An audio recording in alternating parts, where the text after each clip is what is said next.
ao Senhor e muito digno de louvor.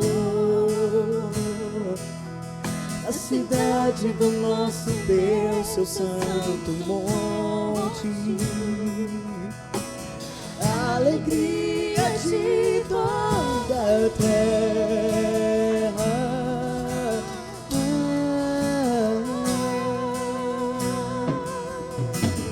Grande é o Senhor em quem nós temos a vitória. É isso que acontece, que nos ajuda contra o inimigo. Por isso diante dele nos prostramos.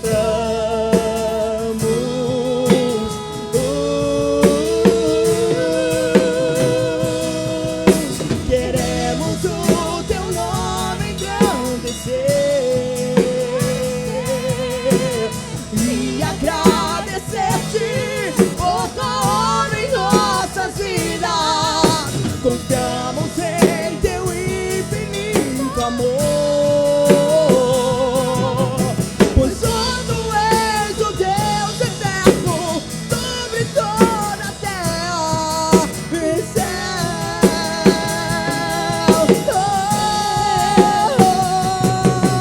Queremos o teu nome engrandecer e agradecer-te por tua obra em nossas vidas. Confiamos em teu infinito amor, pois só tu és o Deus eterno sobre toda a terra e céu.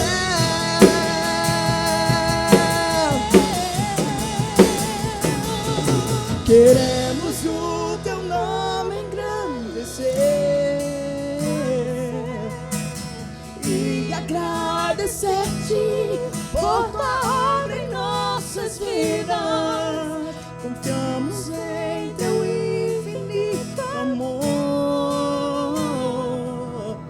pois só tu és o Deus eterno sobre toda a terra e céus.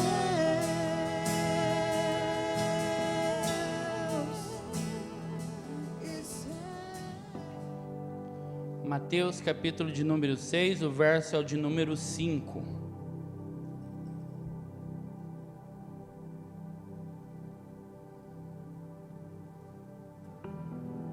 Amém. O texto diz assim: e quando orarem, não sejam como os hipócritas, que gostam de orar em pé nas sinagogas e nos cantos das praças, para serem vistos pelos outros. Não é o fato de estar de pé ou no canto, tá? O desejo deles era serem vistos, ok? Para serem vistos pelos outros. Em verdade lhes digo que eles já receberam a sua recompensa. Mas ao orar, entra no seu quarto e fecha a porta atrás de si. Ore ao seu pai que está em secreto, e o seu pai que vem em secreto lhe dará a recompensa. E orando, não usem de vãs repetições, como os gentios usam, porque eles pensam que por muito falar serão ouvidos. Não sejam, portanto, como eles, porque o Pai de vocês sabe o que vocês precisam antes mesmo de vocês pedirem. Amém? Pai amado, Senhor, que essa manhã, assim como tem sido regado pela tua unção, pelo teu Espírito Santo, que prossiga, Senhor, esse derramamento sobre as nossas vidas. E à medida que a palavra for ministrada, que o Senhor encontre espaço no coração de cada irmão, cada irmã, ó Deus, produzindo frutos dignos de arrependimento, restauração e uma reconstrução, Pai, na vida. Ó Deus, a Tua presença é suficiente, a Tua graça nos basta, e por isso, Senhor, toda a intenção do nosso coração, toda a necessidade da nossa vida, Tu já conheces, assim como o texto diz, antes mesmo de nós pedirmos, o Senhor já conhece a nossa necessidade. Então, aquele que está enfermo, cure, Senhor, porque há uma necessidade urgente da intervenção do Senhor. Ó Pai, aquele que está oprimido, liberte-o, Deus. Aquele que, ó Deus, sofreu nesses dias com calúnias e mentiras. Ó Senhor, que o Senhor é o nosso justo juiz e o Senhor é quem julga nossas causas, Senhor. Assim nós estendemos essa oração para o pai do Diogo, Senhor, lá em São Paulo, que está passando por um momento difícil na vida dele. Pai, o teu servo está lá cuidando do pai, e nós acreditamos, Senhor, que o boletim médico, ele pode ser mediante, Deus, aquilo que a ciência produz, mas o boletim dos céus é que determina o fim de todas as coisas, e nós declaramos em nome de Jesus como igreja, cura e restaura a vida daquele homem, para que o teu nome, Senhor, seja engrandecido em toda a terra, através do testemunho, Senhor, do que o Senhor pode fazer. Em nome de Jesus, nós cremos nessa verdade e nós oramos para que isso aconteça, em nome de Jesus. Amém? Glória a Deus. Queridos, o homem, ele é dotado de misticismo, ele busca modelos para sua caminhada de fé, ele busca um modelo, uma direção. Todos nós, eu já falei várias vezes com vocês, nós temos, e é importante que você tenha referências na sua vida, que essas referências, elas apontam para um caminho que você deseja muitas vezes, né? É importante, às vezes a gente tem como referência na música alguém, e a maneira com que ele ministra, a maneira com que ele fala, o sistema, as letras, a condução de que ela faz em cima do altar, muitas vezes é a referência que você tem. Alguns, como eu, que amam a palavra mais propriamente dita, a pregação, a gente tem como referência alguma pessoa. Essa pessoa é o modelo que eu busco, é o modelo que eu acho legal, é o modelo que eu entendo que é bacana, que deve prosseguir. Paulo dizia uma coisa que muitas vezes o nosso discurso vai muito contrário àquilo que ele falava. Ele falava assim: sedes o quê? Os meus imitadores, assim como eu sou de Cristo. Por quê? Porque todo ser humano, ele tem na sua essência o desejo de copiar algo, copiar alguém, seja um modelo como referência. Isso não é ruim desde que seja feito da maneira correta. E por que esse desejo, essa necessidade? Porque Deus nos fez assim, para que no momento na qual a gente ainda não tenha tido um encontro com Deus, ou nos momentos que a gente tenha esse distanciamento de Deus, Deus possa usar um profeta na sua vida, um sacerdote, um homem de Deus, uma mulher de Deus, para te apontar novamente o caminho. E muitos de nós não temos condições emocionais de falar: olha para mim assim como eu tenho olhado para Cristo. Isso é um equívoco que a gente faz muitas vezes na nossa vida. Sabe qual que é a frase que a gente usa? Não me segue não, que eu não sou. Por quê? Porque a gente tem medo de que as pessoas façam o que a gente tem feito. E esse é o grande problema de todo homem de Deus, é ele esconder, ele maquiar suas transgressões, a sua iniquidade, os seus pecados, e pelo medo, temor que ele tem por aquilo que ele pratica, ele tem medo de falar para alguém: copia exatamente quem eu sou. Mas a grande verdade é que Paulo nos instrui a fazer da maneira diferente. Ele diz assim: olha, eu sou a Bíblia que você não tem acesso, eu sou o Cristo que precisa ser copiado, porque de fato ele entendia quem que ele era diante de Deus, e o Cristo que ele servia, a ponto dele julgar que a vida dele não é mais dele, e se Deus tirasse a vida dele hoje, ainda ele estaria no lucro, porque a vida já não era mais dele. E quando ele entende essa realidade, ele pode afirmar: pode me copiar, porque eu sou a cópia exata do Cristo que eu sirvo. Amém? Ainda assim, um homem sujeito às mesmas limitações e paixões que nós somos. O homem, ele precisa de Deus, ele vai buscar a Deus, perceba isso, um Deus da maneira que lhe agrada. Perceba que todos nós estamos sujeitos aos nossos desejos, e baseado nos nossos desejos, até a nossa oração ela é direcionada. Baseado nos nossos desejos, a nossa busca ela é pautada. Você vai estar numa igreja, muitas vezes, a priori, ela precisa agradar os seus olhos, para depois a palavra ter acesso no seu coração. Entenda isso, por favor. Você vai estar num lugar que te faz bem. É ou não é? Você não permanece num lugar que te faz mal.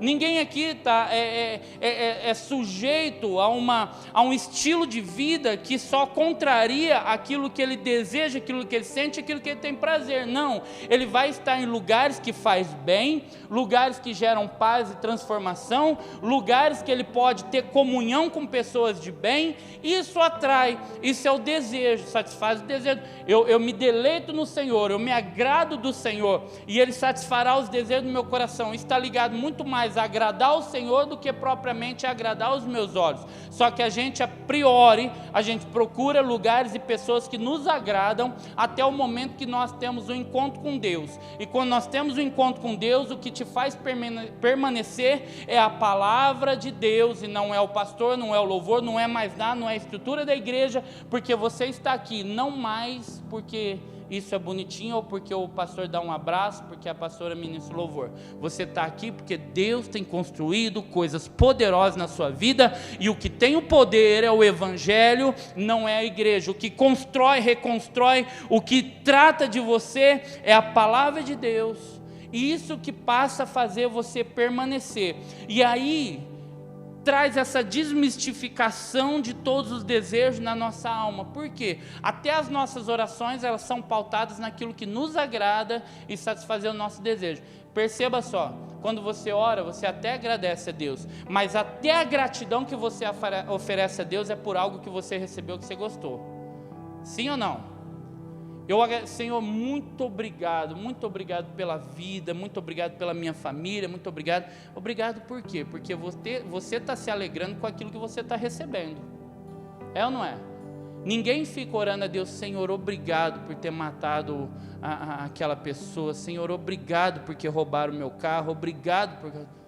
Ninguém faz esse tipo de oração, porque até a nossa oração é pautada nos desejos da nossa alma. Quando a oração que Jesus ensina, além da do Pai Nosso, que está aqui abaixo, que tem vários segredos na oração do Pai Nosso, mas você vai perceber que até a oração do Pai Nosso, ela vai em direção a cumprir a vontade do Pai que está nos céus. E a oração mais poderosa de Jesus foi feita no Getsêmani: Senhor, se possível, passa de mim esse cálice, mas todavia seja feito o quê?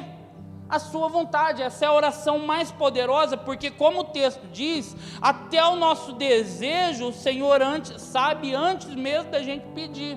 E o discurso de Paulo é esse: a minha vida já não faz mais sentido, faça o Senhor aquilo que o Senhor quer sobre a minha vida. E essa busca por um modelo de vida cristã, essa busca por uma referência, faz com que a gente muitas vezes caminhe de forma equivocada e nos frustre. Por quê? Porque quando a tua referência erra, tem um grande problema, porque a gente sempre vai buscar a perfeição naquela pessoa que a gente ama, a gente vai sempre buscar a perfeição nas pessoas que a gente admira, e quando essas pessoas erram, causa uma frustração, um buraco enorme na nossa vida, e aqui se instala um grande problema. Aí eu tenho que olhar para o homem e saber que ele é homem como eu sou homem, e administrar o meu coração diante do defeito que ele tem, e ainda assim continuar a amar, respeitar e colocar na balança tudo aquilo que Deus confiou sobre a vida dele, que ele pode repartir com você. Amém ou não amém?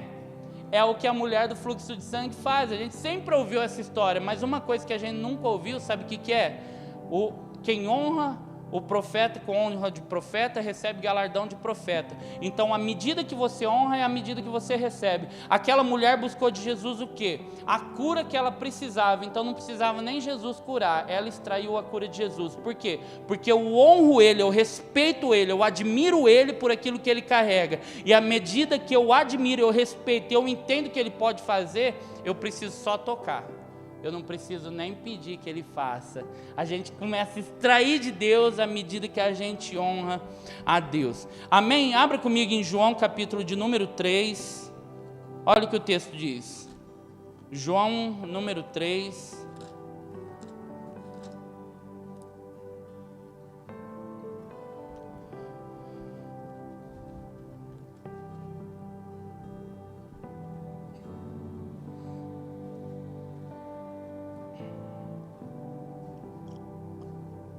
capítulo 3, o verso de número 1. O texto diz assim: havia entre os fariseus um homem chamado quê? Nicodemos, um dos principais dos judeus. Este de noite foi até Jesus e lhe disse: Rabi, sabemos que o Senhor é mestre, vindo da parte de Deus, porque ninguém pode fazer esses sinais que o Senhor fez, se Deus não estiver com ele. Jesus respondeu: em verdade vos digo, que se alguém não nascer de novo, não pode ver o reino de Deus. Nicodemos respondeu: como pode um homem nascer de novo sendo velho? Será que pode voltar ao ventre da sua mãe e nascer uma segunda vez? Jesus respondeu: em verdade lhes digo, que quem não nascer da água e do Espírito, não pode entrar no reino de Deus. O que é nascido da carne é carne, o que é nascido do Espírito é Espírito. Não fique admirado por eu dizer: vocês precisam nascer de novo. O vento sopra onde quer, você ouve o barulho que ele faz, mas não sabe de onde vem, nem para onde vai. Assim todo aquele que é nascido do Espírito. Preste atenção nesse texto. Nicodemos vai ter com Jesus, ok? De noite. Mas a busca dele por Jesus, ela está intrinsecamente ligado a uma crença que ele tem, e ele precisa romper esse conceito religioso. Então ele vai ter com Jesus, por quê? Por conta de um sinal. Você vai ver no texto, ninguém pode fazer esses sinais se Deus não for com ele. Então o que atrai Nicodemos foi o quê? Os sinais que ele operou. E qual foi o sinal que Jesus operou? Perceba, nenhum aqui. Por quê? Porque o que atrai Nicodemos foi a religião que trouxe uma confusão na mente dele. Um fariseu, conhecedor de toda a Torá, sabia de capa a capa aquilo que ele pregava, um modelo de vida religiosa, um modelo de homem de Deus na sociedade que ele vivia, um cara que cheirava um homem de Deus, um cara que vestia como um homem de Deus, um cara que amava, que andava como um homem de Deus, um cara que ele se comportava e falava como um homem de Deus. Aí ele chega diante de Jesus e ele fala: Rabi. E essa declaração é muito poderosa. Por quê? Porque nessa declaração há um reconhecimento. Rabi, eu vejo que tu és mestre, porque ninguém que, se não for da parte de Deus, pode operar os sinais que tu fazes. Porque um pouquinho antes, Jesus ele chega diante de uma multidão, quebra tudo e fala a respeito da sua morte e ressurreição. E é interessante que ninguém mata ele, porque ele falou de tocar no templo, ele falou de tocar no bem mais precioso da religião, o templo, a igreja. E o que atrai Nicodemos para Jesus é isso, é ele ter tocado na ferida dos religiosos, dos fariseus, e ninguém ter perseguido até a morte. E a Bíblia diz que Jesus ele sai como se tivesse desapercebido no meio daquela multidão. E aí Nicodemos entra em parafuso. Não, mas não foi assim que eu aprendi. Comigo sempre foi olho por olho, dente por dente, sangue por sangue. Quem fere a espada, com a espada será ferido. E ninguém que toca no templo poderá sair sem ser morto, porque está tocando na religião, está tocando naquilo que ele aprendeu desde novinho. E aí ele vai ter com Jesus, fala: Jesus, eu preciso entender o que está acontecendo aqui, porque até então, a maneira com que eu vivi é muito contrário àquilo que o Senhor está pregando, então me instrua. Agora o fato dele estar lá à noite é porque ele também precisa se esconder para ter com Jesus, porque ele está andando na contramão da religião que ele pregava. Agora perceba uma coisa, ele fala para Jesus: Jesus, como fazer? Jesus fala assim: é necessário que você nasça de novo. A mensagem do Cristo revelada, é necessário que você fale de novo, nasça de novo. Estou falando de coisas espirituais. Nicodemos, com a sua mente cauterizada naquilo que é natural, o que ele fala? Mas porventura eu poderia voltar no ventre da minha mãe, mesmo sendo velho? Aí Jesus fala: você está de brincadeira, tantos anos pregando a palavra de Deus, tantos anos se relacionando com Deus, você ainda me questiona acerca do novo nascimento. Você precisa falar, eu preciso falar com você coisas espirituais, mas só quem é espiritual vai entender o que eu tenho a dizer, porque quem é nascido do Espírito é Espírito, quem é da carne é carne, e aquele que fala de coisas espirituais para quem é nascido da carne, não é nascido de novo, nunca vai compreender aquilo que eu tenho para dizer. E aí eu quero te levar a você entender, querido, que a máscara que a gente vive, a roupagem que a gente veste para servir a Deus, não quer dizer que você se relaciona com Deus. Você pode ter até cara de crente, mas se você não tiver intimidade com Deus, isso não faz sentido nenhum. Eu posso ter uma mensagem boa, uma pregação, uma palavra boa, uma palestra, como muitos dizem, mas se o Espírito Santo não pegar essa mensagem e cravar dentro do teu coração, não faz sentido nenhum a mensagem. Não adianta você ter uma Bíblia aberta no Salmo 23, no Salmo 91.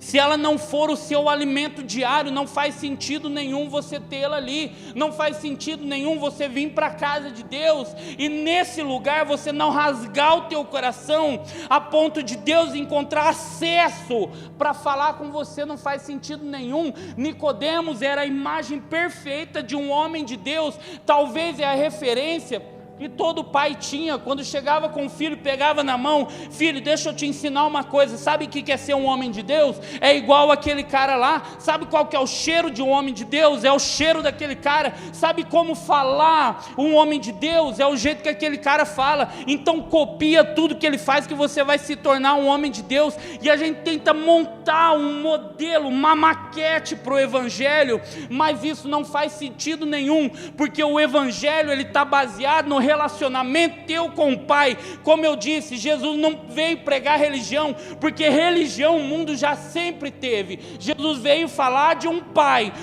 que ama o filho, e todo o desejo que ele tem é que o filho chegue diante do pai, fecha a porta atrás dele, fala com o pai que está secreto, e o pai que está em secreto ouve, e não só ouve, ele começa a tocar nas necessidades do filho. É o relacionamento que vai mudar a sua vida.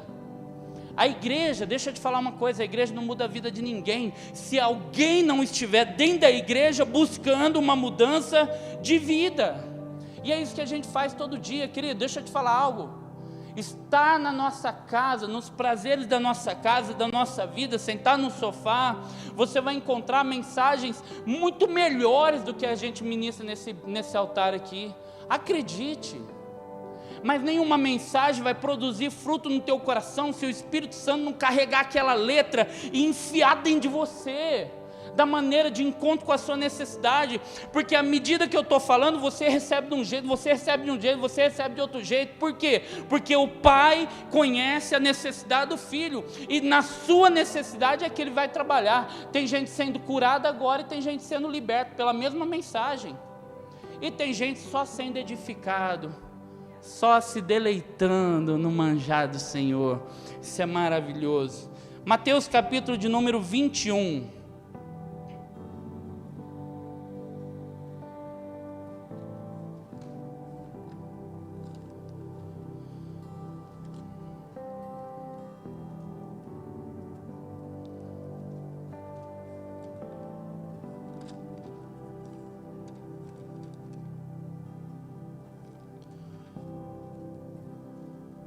O verso é o de número 12.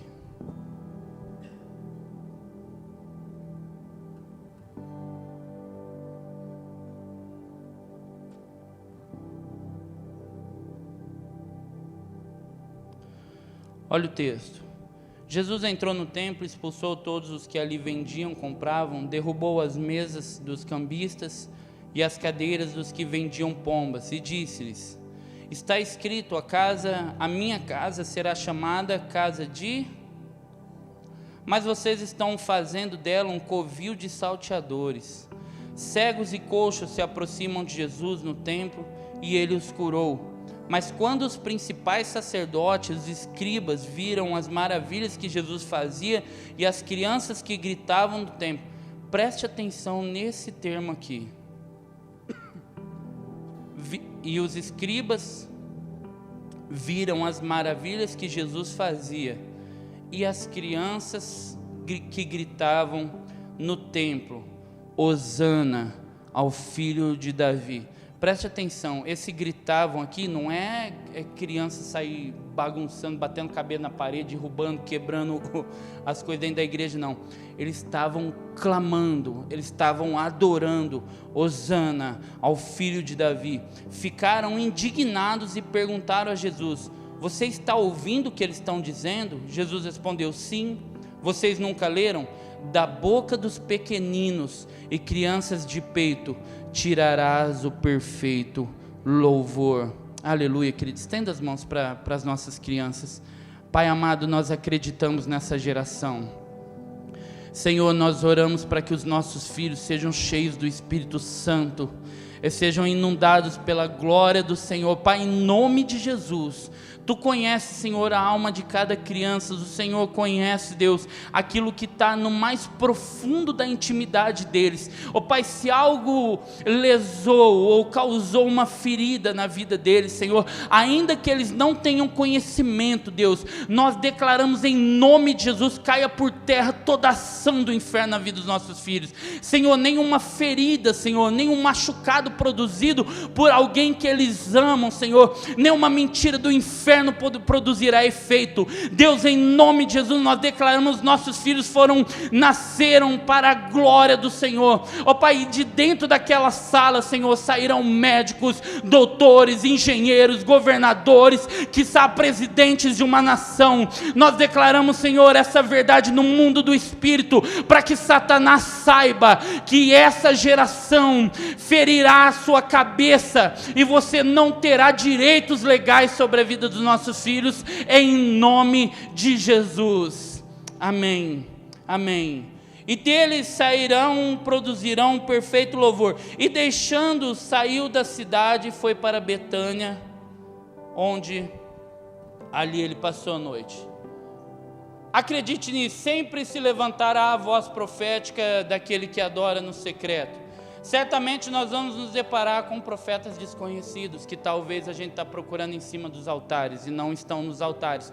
Talvez Deus vai falar com você através da vida de uma criança, através da moça que está limpando a sua casa, através da sua mamãe, do seu papai, através de um primo, através do seu patrão no seu trabalho. Sempre se ouvirá a voz profética. O detalhe é que nós não devemos fechar os nossos ouvidos quando nós não entendemos que aquela pessoa, aquele homem ou aquela mulher tem o perfil necessário na tua mente cauterizada, na minha mente cauterizada e religiosa, de que aquele é um homem ou uma mulher de Deus. Querido, deixa eu te falar algo: se você não se sente capacitado o suficiente para subir nesse altar, pegar o microfone e mandar uma palavra no coração do povo, acredite, a boca é sua, mas a voz é de Deus. A boca é sua, mas a palavra vem do céu. E se Deus te separar para algo, vá em direção àquilo que Ele te chamou para fazer. Não perca tempo, porque o que Ele pode fazer na sua vida e através da sua vida, essa geração está carente por aquilo que você tem carregado. Então não seja um profeta em secreto. Acredite, Deus vai te revelar no momento certo para a pessoa certa. O que você não pode fazer é calar sua voz. Porque à medida que a gente se cala, Deus começa a usar, e precisa usar, porque a voz profética nunca mais vai se calar nessa terra. Então, se Deus precisar encontrar alguém aqui nessa manhã, quem que Ele vai encontrar aqui? Se Deus olhar do céu, quem que Ele vai encontrar aqui nessa manhã?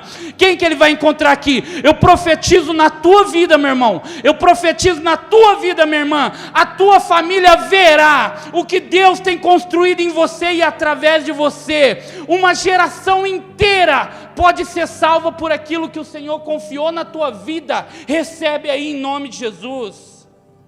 Sempre se levantará uma voz profética que adora no secreto, que no momento certo dirá: assim diz o Senhor. Assim diz o Senhor. O crente é o único ser na terra, preste atenção nisso, que vence suas batalhas de joelho. Davi, certa vez, ele faz uma coisa perturbadora no coração de Deus. Davi, ele buscava as respostas de Deus na intimidade com Deus, seja através de um profeta, seja no seu próprio relacionamento com Deus. Mas certa vez, Davi, ele está diante de um exército inimigo, e o coração dele se enche de medo, se enche de temor. O que ele faz? Ele chama os oficiais, os principais do seu exército, e ele faz uma coisa muito terrível. Ele levanta o ibope do seu próprio exército. Vai lá, conta quantos homens de guerra nós temos, para ver se a gente conseguirá vencer essa batalha. Conta para mim quantos homens capazes de empunhar uma espada, empunhar as armas, um escudo, ou vestir a armadura, que podem estar nessa peleja com a gente. Encheu o coração de temor e faltou confiança. Encheu o coração de incredulidade naquilo que Deus podia fazer, e faltou a fé necessária para confiar que Deus pode fazer além das nossas expectativas, além das circunstâncias naturais. Querido, deixa eu te falar algo.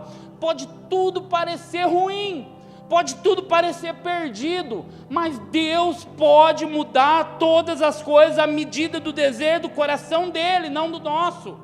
Então tudo pode parecer perdido na nossa vida. Se Deus quiser fazer, Ele vai fazer do jeito que Ele quiser fazer, na hora que Ele quiser fazer. A confiança nossa, ela vai além da fé, ela é obediência. Fala comigo assim, ó, quando acabar a fé, começa a obedecer.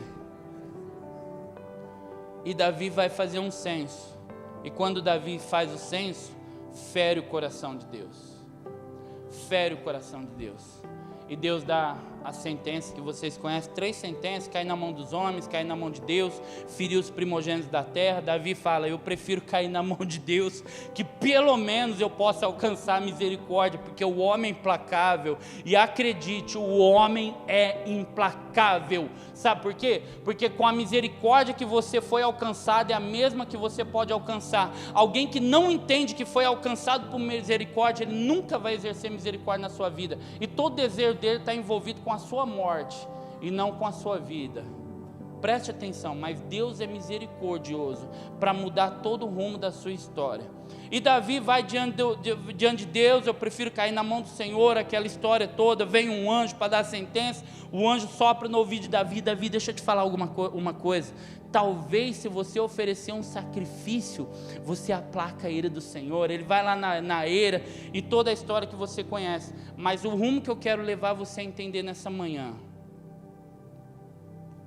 é que sempre,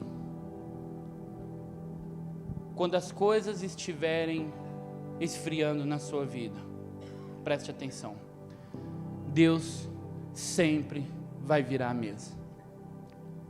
Quando ele se depara diante daquele cenário, no templo, na casa do meu pai, e ali eles estavam comercializando toda aquela corrupção dentro do templo. Ele confecciona um chicote lá atrás do templo, quietinho. Ele faz: não, a casa do meu pai não, ninguém vai tocar nisso não, a casa do meu pai não. Ele confecciona aquele chicote, o coração dele tomado de profundo indignação por aquilo que está acontecendo. Ele começa a virar a mesa, começa a destruir tudo, começa a derrubar, jogar dinheiro para todo lado, soltar pombinha. Imagina o pandemônio que foi aquilo lá. E sabe o que acontece? Deus sempre vai virar a mesa quando Ele precisar desconstruir no seu coração a religiosidade que não deixa você desfrutar do derramamento do Espírito Santo, desfrutar da bênção do Senhor, desfrutar do milagre do Senhor. Muitas vezes Deus quer fazer, mas Ele encontra uma barreira no nosso coração. Sabe por quê? Porque se for diferente do que eu penso, se for diferente do que eu imagino, se for diferente do que eu gosto, eu não recebo. Se a palavra hoje não vir de encontro com a minha necessidade, eu não recebo. Hoje não tocou a música que eu quero, então eu não vou adorar. Não tocou do jeito que eu gosto, eu não vou adorar. Deus sempre vai virar a mesa na sua vida, se o Espírito Santo não encontrar acesso de fazer o que Ele tem para fazer no seu coração, porque tem geração que depende daquilo que Deus confiou em você. É por isso que nós não podemos abaixar a guarda na nossa vida. Perceba que na festa do Pentecostes, a maioria das pessoas ainda choravam a morte de Cristo, quando na verdade um ciclo tinha acabado, e havia uma promessa para um novo ciclo. E Pedro pregando, mais de 3.000 almas receberam ao Senhor naquele momento, através do Espírito Santo, que foi uma promessa de Jesus. E às vezes a gente não acredita na promessa do Senhor na nossa vida, e trava o lugar onde o Espírito Santo teria acesso de fazer. 1517, 95 teses pregadas na porta do símbolo da religião. Martinho Lutero, cansado das imposições, cansado dos preços, cansado dos valores distorcidos. Ele chega diante da porta da igreja e coloca 95 teses travadas lá. É pela graça, é pela escritura, é pelo poder de Deus, não é pelos homens, não é do jeito, não precisa pagar para conquistar a salvação. Ele coloca 95 teses protestando aquilo que a igreja, a religião estava impregnando na cabeça daqueles homens. Quando havia uma distorção daquilo que Deus queria fazer, Deus sempre levanta um homem para virar a mesa da sociedade. Preste atenção nisso. 1906, uma igrejinha desse tamanhozinho, velha, caindo aos pedaços numa esquina, um homem chamado Seymour, quando ninguém mais imaginava o que era orar em outras línguas. Meu Deus do céu, esse dom precioso de Deus nos deu, ninguém mais falava, porque agora não é mais de Deus, agora é do demônio. Então ninguém pode falar. Deus chama um homem lá do outro lado do país para vir ministrar aquela igrejinha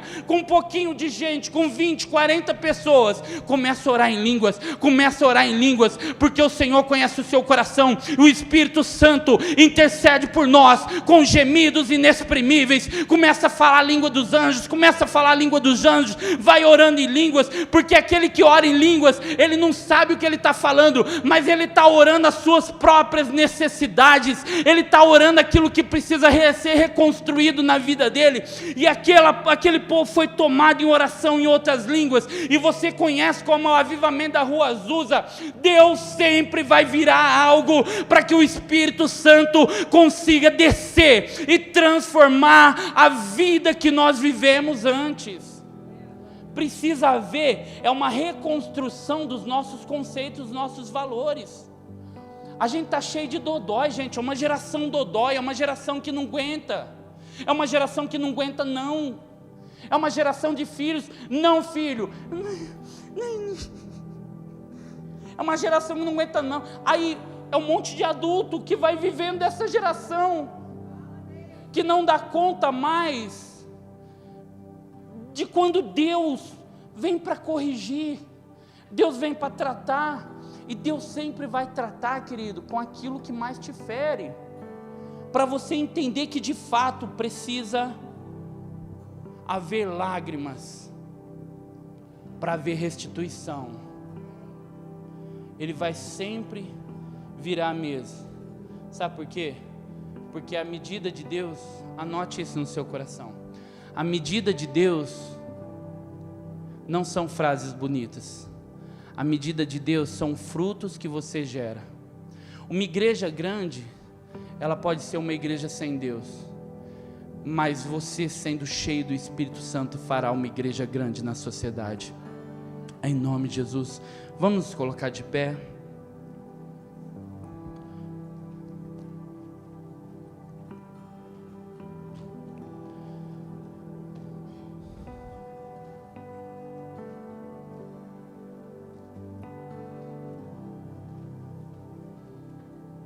Aleluia. Por um instante, feche os seus olhos.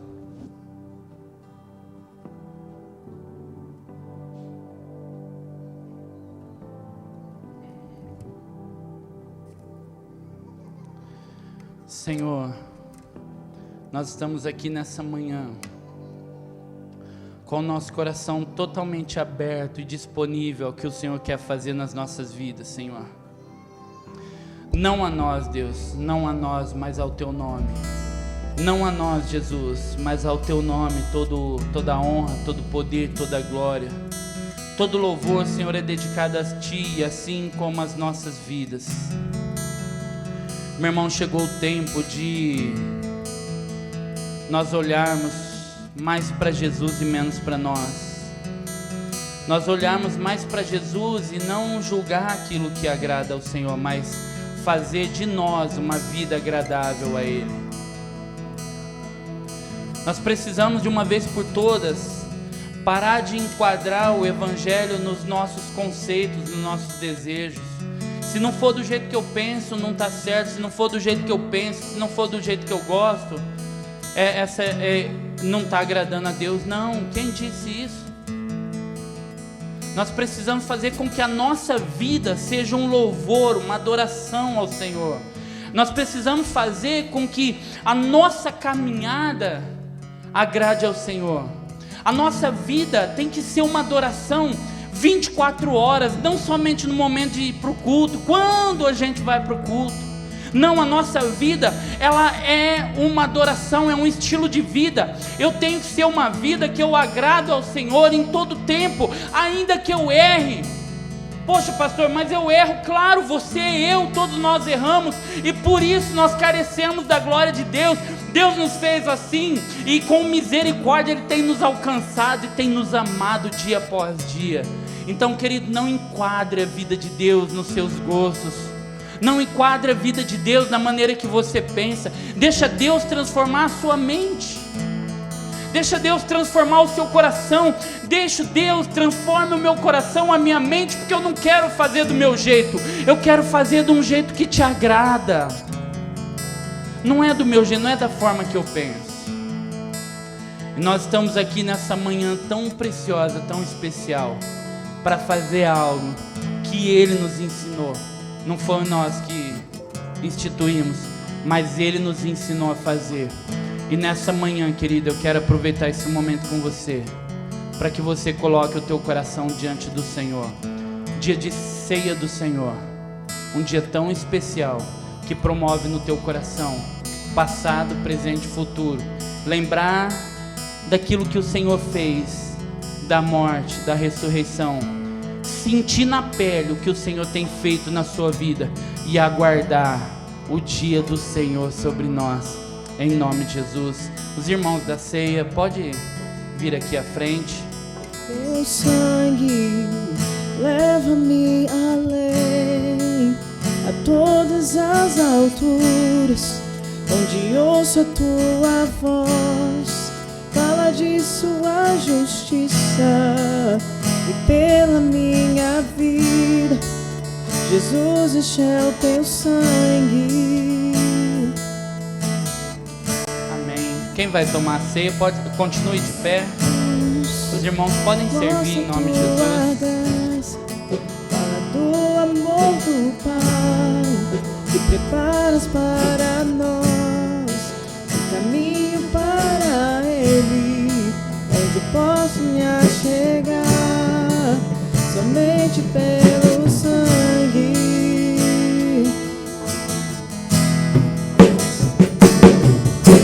O que nos lava dos pecados, o que nos traz restauração. Nada além do sangue, nada além do sangue de Jesus.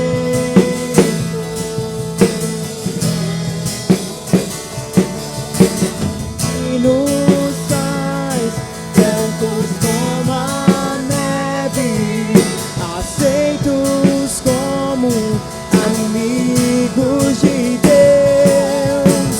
Nada além do sangue, nada além do sangue de Jesus. Mais uma vez no início, teu sangue. Teu sangue leva-me além, a todas as alturas, onde ouço a tua voz, fala de tua justiça e pela minha vida. Jesus, esse é o teu sangue.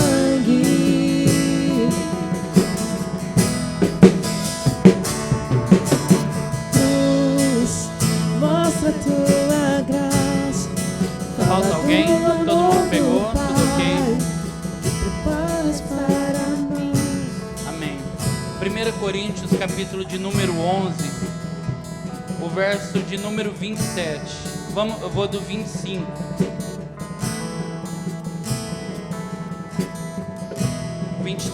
Porque eu recebi do Senhor o que também lhes entreguei, que o Senhor Jesus, na noite que foi traído, pegou um pão e, tendo dado graças, o partiu e disse: esse é o meu corpo, que é dado por vós. Façam isso em memória de mim. Do mesmo modo, depois da ceia, pegou também o cálice, dizendo: esse cálice é a nova aliança do meu sangue. Façam isso todas as vezes que o beberem em memória de mim. Porque todas as vezes que comerdes esse pão e beberem desse cálice, vocês anunciam a morte do Senhor até que Ele venha. Por isso, aquele que comer o pão ou beber do cálice do Senhor indignamente, será réu do corpo e do sangue do Senhor. Que cada um examine a si mesmo, e assim coma do pão e beba do cálice. Por isso, quem come e bebe sem discernir o corpo, come e bebe para juízo para si. É por isso que ainda há entre vocês muitos fracos e doentes, e não são poucos os que dormem. O texto de Paulo, ele está dizendo uma verdade muito importante e intensa para nós. Ele está falando de dois motivos para alguém não tomar a ceia do Senhor: tomar de forma indigna e alguém que não discerne o corpo. Dois motivos. Preste atenção nisso, queridos. Se a gente considerar ser indigno, nenhum de nós vamos tomar a ceia do Senhor. Acredite, como Paulo dizia: eu sou o maior dos pecadores. Agora, a indignidade não está falando a respeito quando você traz o conceito do pecado sobre a sua vida. A indignidade está falando da maneira com que nós tomamos a ceia, da maneira indigna que nós nos sentamos à mesa, o nosso comportamento diante do Senhor. Isso é maneira indigna. Sabe por quê? Porque todos nós somos pecadores e carecemos da glória de Deus. Então o pecado, ele é sim uma razão para promover em nós um pedido de perdão genuíno.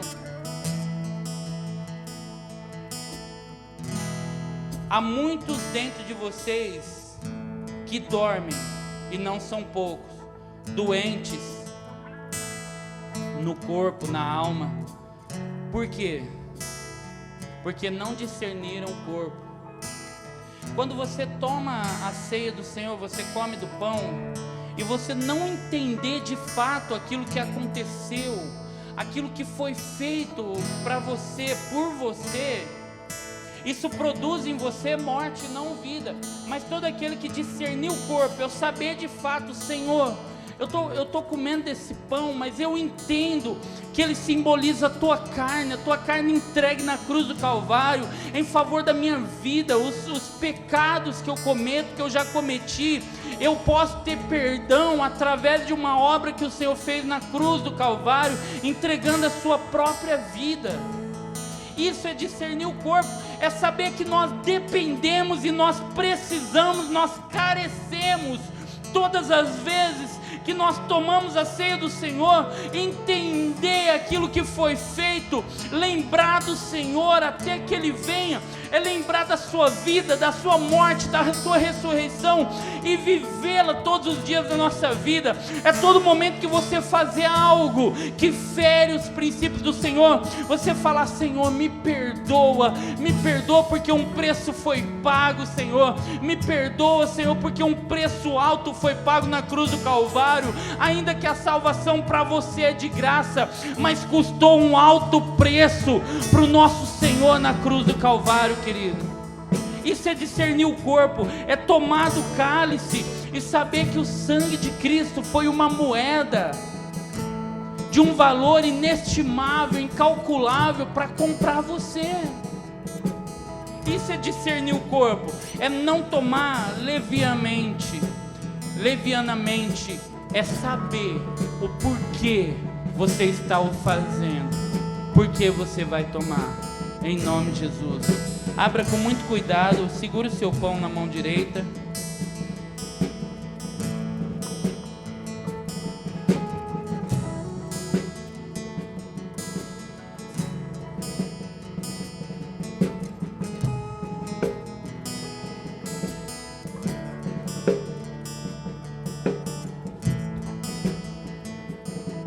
Antes da gente comer, eu quero te dar um minutinho para você colocar a tua vida diante do Senhor. Coloca diante do Senhor, fala para Deus: Senhor, me perdoa, tem misericórdia. Meu Deus, em nome de Jesus, perdoa os meus erros, Pai. Perdoa, Senhor, a minha vida, Senhor, tem misericórdia, Senhor. Deus, todas as vezes que eu errei por não conhecer o Senhor, Pai, me perdoa.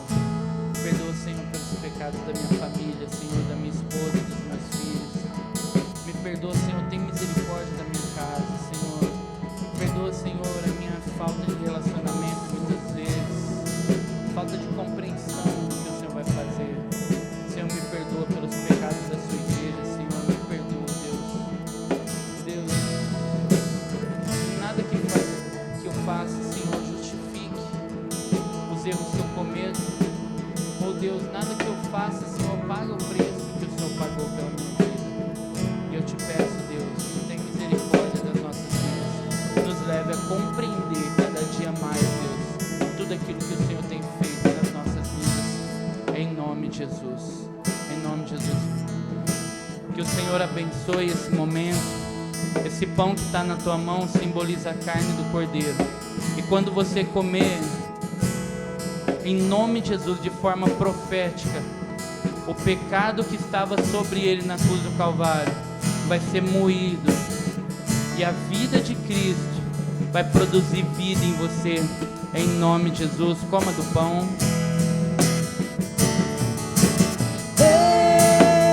Eu sou livre.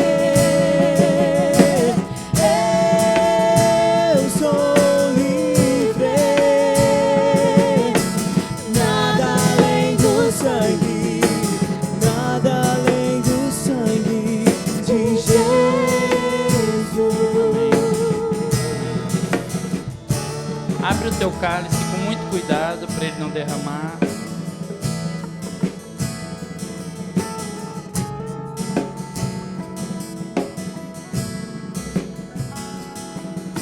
Segure ele na sua mão direita, levante aos céus. Pai, obrigado pelo teu sangue derramado na cruz do Calvário, Senhor. Deus, por nós mesmos nós não teríamos condições, Deus, de pagar o preço pelos nossos pecados. No passado, Senhor, fazíamos sacrifícios dos nossos antepassados, os nossos pais.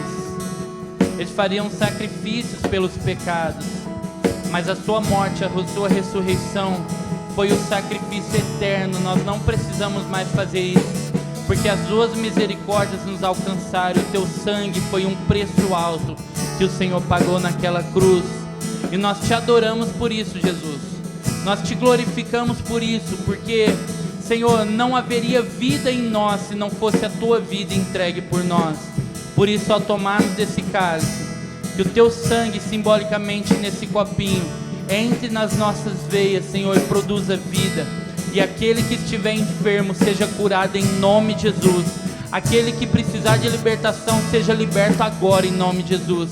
Aquele que precisa de transformação seja transformado agora em nome de Jesus. Pelo poder do sangue de Jesus, em nome de Jesus. Toma do cálice.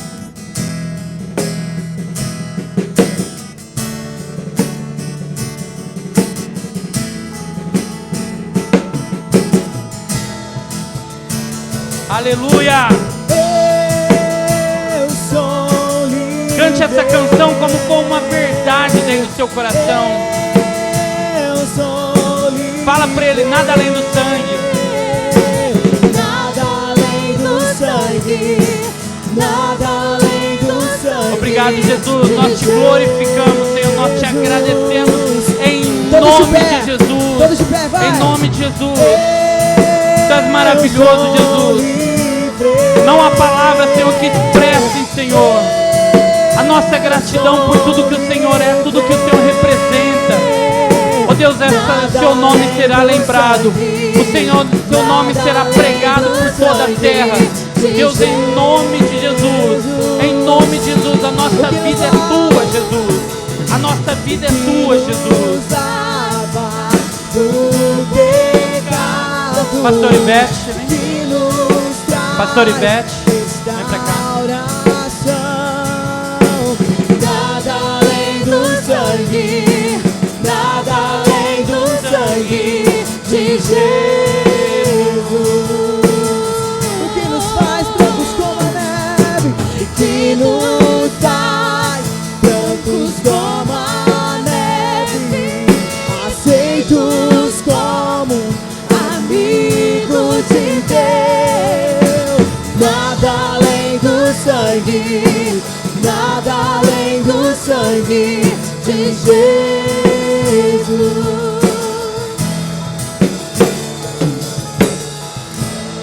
Amém, amados. Continuando no nosso propósito, 30 dias de oração por nossa nação. Amém?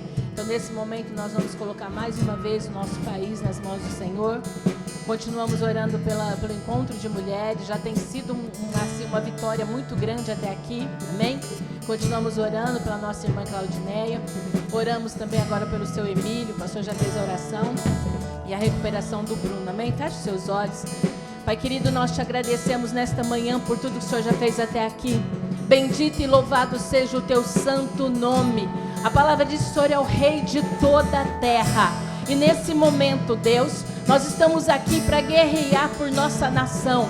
Que todo principado, toda potestade caia por terra agora em nome de Jesus. Pai amado, aquilo que tem vindo para ser maldição, que caia por terra agora.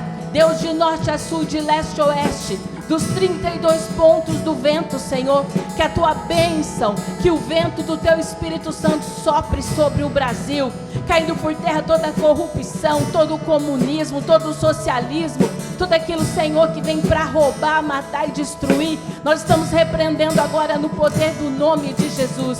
Nós cremos na vitória do teu povo, porque a tua palavra diz, Senhor querido, o Senhor está à frente de todas as coisas e nada acontece sem o teu querer, sem a tua vontade. Por isso profetizamos sobre essa nação que o Brasil é do Senhor Jesus. Esta nação pertence a ti e bendito seja o povo que tem o Senhor como Deus, porque está escrito: feliz a nação cujo Deus é o Senhor. E profetizamos que o Brasil pertence a ti, meu Pai. Os nossos governantes, Pai, os novos senadores, novos deputados, Senhor, vão estar alinhados com o céu, porque nós sabemos, Deus, que o Senhor tem tomado a direção desse país. Pai querido, colocamos também em tuas mãos o nosso encontro de mulheres. Até aqui já tem sido um sucesso, mas nós sabemos, Deus, que vidas serão impactadas. E nós pedimos que o Senhor tome a direção de tudo que vai acontecer nesse dia.